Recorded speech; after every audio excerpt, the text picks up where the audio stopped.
Alors, rapidement, donc on va vous présenter ce que c'est que la FFB.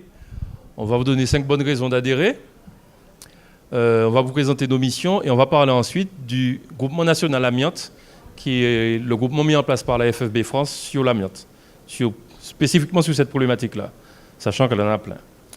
Alors, la FFB, c'est d'abord une équipe, donc un président, Eddy Ouli, qui est dans la salle, qui est notre spécialiste amiante également, une vice-présidente que vous connaissez déjà, Madame Petitpré, une trésorière, enfin une équipe de personnes qui travaillent tous les jours pour apporter un maximum de services aux entreprises martiniquaises adhérentes de la FFB et parfois même à celles qui ne le sont pas encore, parce que mon président qui est dans la salle a pour credo d'aider tout le monde et d'agir dans l'intérêt général. Alors, 5 bonnes raisons d'adhérer à la FFB. La première, c'est pour être accompagné.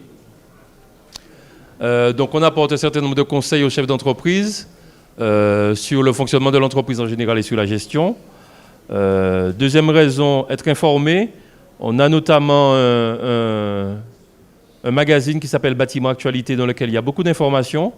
Donc même au niveau de l'amiante, surtout au niveau de l'amiante, il y a des numéros spéciaux et des articles qui sont consacrés à l'amiante à chaque fois qu'il y a une évolution sur le marché, dans la réglementation, etc. Donc ça permet, si vous voulez, à nos adhérents d'être toujours au courant de ce qui se passe et parfois même d'anticiper les éléments qui vont arriver aux Antilles dans les Outre-mer quelques mois après. Troisième point, donc profiter d'outils performants.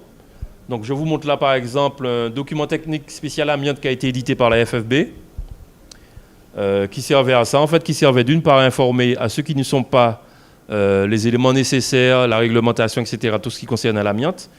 Et puis ceux qui travaillent dans l'amiante, ils trouvent une source documentaire importante.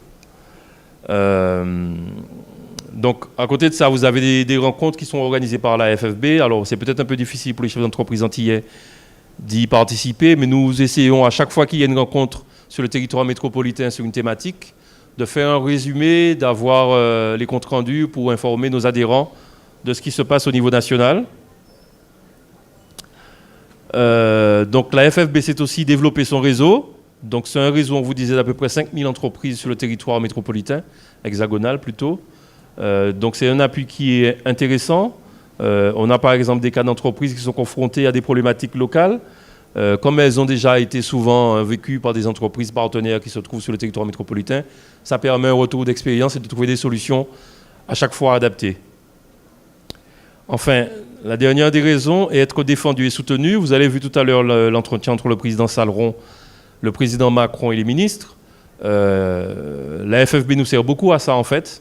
Notre président, enfin le mouvement FFB est un mouvement puissant. Il est écouté par les ministres et les présidents. Et par exemple, je crois que c'est le 4 juillet que nous avons une rencontre en visioconférence avec le président Saleron, le ministre des Outre-mer, le ministre des Solidarités, pour parler des problématiques qui concernent les Outre-mer. Donc la FFB Martinique, ses partenaires de Guadeloupe et de Guyane et de la Réunion, on aura une rencontre en visioconférence avec le ministre en présence de notre président à nous qui va porter nos projets et surtout nos visions des problématiques qui sont réglées des fois très loin de nous, à 8000 km, pour lesquelles on a besoin d'une adaptation locale. Donc si vous avez des problématiques auxquelles vous êtes confrontés, si vous avez des difficultés, n'hésitez pas à venir vers nous, parce que c'est l'occasion pour nous aussi de faire remonter les doléances de nos adhérents. Alors je vais vous parler de nos missions, parce que ça c'était la FFB au national. En Martinique, ce qu'on fait, c'est que nous on représente beaucoup. Donc on est souvent dans des rencontres protocolaires avec le préfet, le président de la CTM, le directeur de la CGSS, pas pour aller boire du champagne ni quoi que ce soit, mais surtout pour présenter des projets, des demandes, des doléances, et des fois certaines sont urgentes. Et on a la fierté de dire qu'on est un jeune syndicat sur la Martinique, donc on est dynamique, qu'on obtient des succès. Et donc à chaque fois qu'on est allé voir ces gens-là avec une feuille de route, avec des demandes précises, on est en bon chemin pour obtenir tout ce qu'on a demandé. On en reparlera tout à l'heure. Donc, par exemple, on a rencontré le préfet de région. On lui a parlé de la généralisation de l'avance de 30% pour le démarrage des travaux, notamment auprès des bailleurs. Je crois que c'est une démarche qui est en cours. La confirmation de la possibilité des marchés de gré à gré jusqu'à 100 000 € et l'organisation de HCCP. Donc, tout ça, ça a déjà été fait. Avec le président, on a beaucoup parlé de retard de paiement, parce que vous savez qu'il y a beaucoup d'entreprises qui ont des difficultés parce qu'elles ont des retards de paiement de la collectivité, qui est le principal bailleur, et des retards qui vont jusqu'à 130 jours de retard de paiement. Donc on a mis en place avec les services de la CTM ce qu'on appelle une procédure d'urgence, une procédure d'alerte.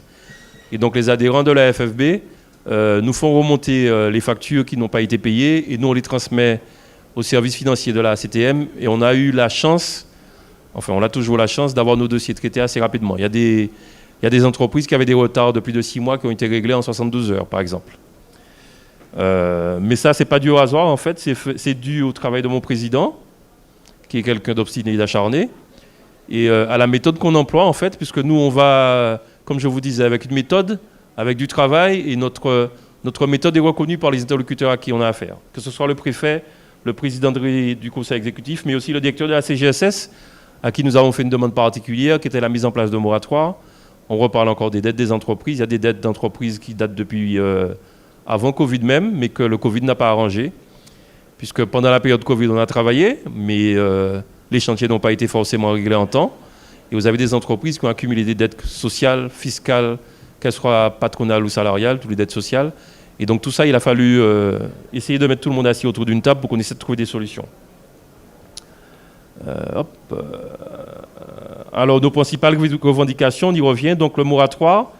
Donc on a demandé la mise en place de moratoire pour l'ensemble des entreprises du BTP, afin qu'elles puissent d'une part régler les dettes courantes, mais aussi régler régler les charges courantes et régler les dettes qu'elles ont auprès des organismes fiscaux et sociaux. Donc pour cela, on a rencontré la DRFIP avec une intersyndicale composée de la CNATP, du CETBAM et de la CAPEB, bien sûr avec la FFB. Nous sommes montés au créneau, nous avons demandé ces éléments-là. Donc la mise en place du moratoire, la suppression des pénalités de retard et des poursuites difficiles des ATD, et la remise des attestations de vigilance. Les bailleurs sociaux qui sont dans la salle savent que si on n'a pas ces attestations, on ne peut pas travailler avec eux. Et donc c'est une des raisons qui explique pourquoi ils ont du mal à trouver des entreprises. En fait, tout ça est lié. Et notre travail à nous, c'est d'expliquer à des gens qui parfois ne voient qu'un côté du problème, parce que la CGSS ne voit que le côté dette sociale, la DRFIP ne voit que le côté dette fiscale. Mais quand vous mettez en face de la problématique générale en leur disant « mais s'il y a des dettes fiscales, c'est parce qu'on n'est pas payé par la CTM », la CGSS nous disait que les dettes des entreprises du BTP représentent 80 millions d'euros.